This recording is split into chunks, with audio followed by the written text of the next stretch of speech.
सलाम दोस्तों, आप देख रहे हैं हिंदुस्तानी मीडिया के साथ मधुबनी संदेश। मैं आपके साथ शाहिद कामरान। अभी हमारी टीम मौजूद है जीवछ चौक सप्ताह के निकट स्थित राजद के कार्यालय में। यहाँ कार्यकर्ताओं की एक मीटिंग हुई है जिसमें मधुबनी लोकसभा क्षेत्र से राजद इंडिया महागठबंधन के राजद उम्मीदवार डॉक्टर अली अशरफ फातमी के अलावा मधुबनी सांसद डॉक्टर फैयाज अहमद भी शिरकत की है। इस मीटिंग के बाद इन्होंने राजद दफ्तर का भी उद्घाटन फीता काटकर किया है। देखिए यह रिपोर्ट।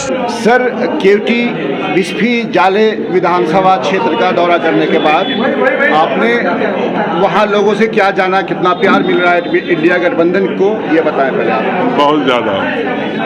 असल में 3 मरतबा से मधुबनी लोकसभा में कमल खिला, लेकिन आम लोगों में बड़ी मायूसी है। कभी लोकसभा के मेंबर घूम करके मधुबनी में नहीं आए, और साथ ही जो विकास जो भारत सरकार के द्वारा होना चाहिए, एक भी प्रोजेक्ट मधुबनी लोकसभा में नहीं आ सका। इसलिए बहुत निराशा है और इस दफा लोग बदलाव चाहते हैं। सर, इंडिया गठबंधन का मैनिफेस्टो जारी हुआ जो 24 पॉइंट लिखा गया, पहला पॉइंट दिया गया है 1 करोड़ नौकरी। सर, क्या कहेंगे आप इस पर? अब आप उसको इस तरह से समझ लो कि तेजस्वी जी ने वादा किया था कि अगर हमको मुख्यमंत्री बना दोगे तो हम 10 लाख नौजवानों को नौकरी दे देंगे। उनको मौका नहीं मिला, लेकिन बीच में एक परिस्थिति ऐसी बनी जिसमें 17 महीने के लिए वो डिप्टी सीएम बने, और 17 महीना के अंदर जो विभाग उनको मिले थे, चाहे एचआरडी मिला हो, हेल्थ मिला हो, उन विभागों में उन्होंने 5 लाख से ऊपर नौकरियां दी, जो एक वर्ल्ड रिकॉर्ड है। इतने कम वक्त में एक छोटे से राज्य में इतनी नौकरियां। तो अब जब ये काम बिहार में हो सकता है तो देश के पैमाने पर क्यों नहीं हो सकता? अगर इंडिया गठबंधन सत्ता में आया तो 1 करोड़ नौजवानों को इंस्टेंटली जॉब मिलेगा। सर, आखिरी सवाल। सर, रक्षाबंधन के मौके से ऐसा कहा गया है कि रक्षाबंधन में जो औरतें हैं खास करके उन्हें एक लाख रुपया दिया जाएगा। तेजस्वी जी भी कहा है और आपके मैनिफेस्टो में भी। इस पर क्या कहेंगे आप? देखिए, वही नहीं, जो बेरोजगार नौजवान हैं, ग्रेजुएट हैं, उनको भी 1 लाख रुपया दिया जाएगा। ये इसलिए कि आप जानते ही औरतों की आधी आबादी है और घर में सबसे ज़्यादा जो परेशान होता है, अगर घर की आमदनी कम हो, घर को चलाना हो, बाल बच्चे को पालना हो, उसको अच्छी शिक्षा देनी हो, तो वो जिम्मेदारी औरतों पे जाती है। अब बहुत सारी ऐसी भी होती हैं जिनके शौहर नहीं होते हैं, तो ये 1 लाख रुपया सालाना ये जो रकम है उनको सपोर्ट करने के लिए, और इससे बहुत बड़ा फायदा हमारी आधी आबादी को देश में मिलेगा। जिस प्रकार से मोदी जी ने वादा किया था 2 करोड़ रोजगार और 15 लाख रुपए, तो क्या तेजस्वी जी भी उनके राह पे चल रहे हैं? देखो, उन्होंने वादा किया और पूरा नहीं किया। आज 10 साल रहे वो सत्ता में, 20 करोड़ लोगों को नौकरी होनी चाहिए थी, नहीं मिली।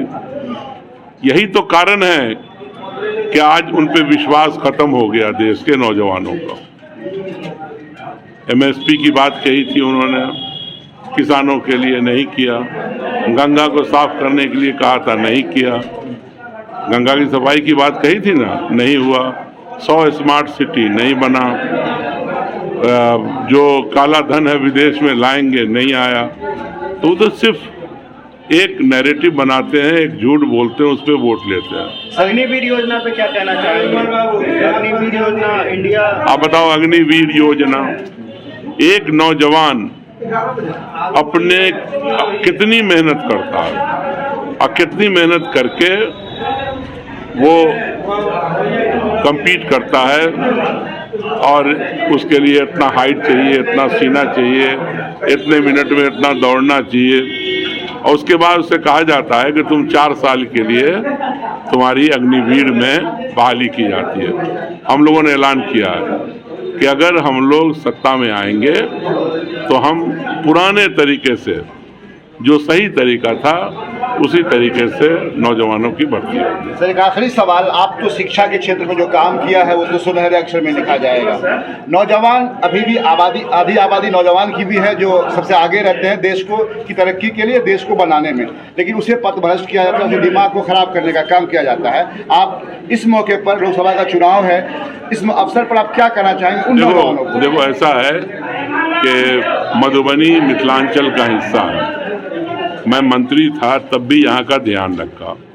आप चले जाओ यहाँ के हर प्रखंड के अंदर मेरा दिया हुआ, मेरे कलम से दिया हुआ कस्तूरबा गांधी आवासीय विद्यालय, नवोदय विद्यालय की बिल्डिंग नहीं थी, मैंने अपने हाथों से यहाँ फाउंडेशन किया उसको और आज उसकी बिल्डिंग तैयार है, उसका इस्तेमाल हो रहा है। मैंने एक केंद्रीय विद्यालय भी यहाँ दिया, लेकिन 15 साल में कमल वालों ने वो नहीं बनवा पाए, उसको ज़मीन नहीं दिलवा पाए। तो देखो हमने तो काम किया है, हम तो यहाँ के ना एमपी थे, ना मंत्री थे, ना संतरी थे, लेकिन ये मिथिलांचल का विकास होना चाहिए, मिथिलांचल आगे बढ़ना चाहिए। राजनीति से देश आगे बढ़े। सर आज मीटिंग में शामिल हुए आप, क्या कहना चाहेंगे, क्या सब हुआ? देखिए आज तो यहाँ कार्यालय खुलेगा, जिसका कार्यकर्ता मीटिंग थी आज। फातमी साहब जानदार, शानदार, अच्छे उम्मीदवार हैं, हमको पूरी उम्मीद है कि अच्छे वोट से कामयाब होंगे। सर इंडिया गठबंधन का एक ये निकला है, मैनिफेस्टो निकला है, उसमें 24 है पॉइंट, लेकिन पहला पॉइंट है 1 करोड़ नौकरी दिया जाएगा, क्या कहेंगे इस पर? एकदम जो वादा किया गया वो किया जाएगा। धन्यवाद। सभी लीडर हैं, आप सभी लोगों का हार्दिक अभिनंदन होता है। अभी हमारे क्या नाम हुआ? राम बाबू यादव। राम बाबू बड़ी अच्छी बात है।